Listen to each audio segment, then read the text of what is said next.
Hello guys, welcome back to this channel. In today's video, I'm going to show you how you can hide your online status on Roblox.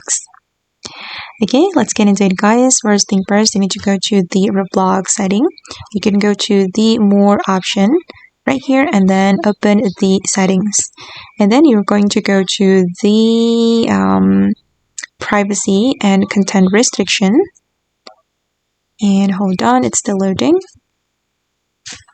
And then go to the visibility and private servers. Okay, and go to the visibility, and here you will be able to hide your online status.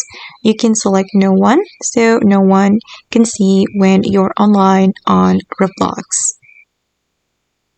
It will be so helpful guys if you don't want your friends know that you are playing Roblox.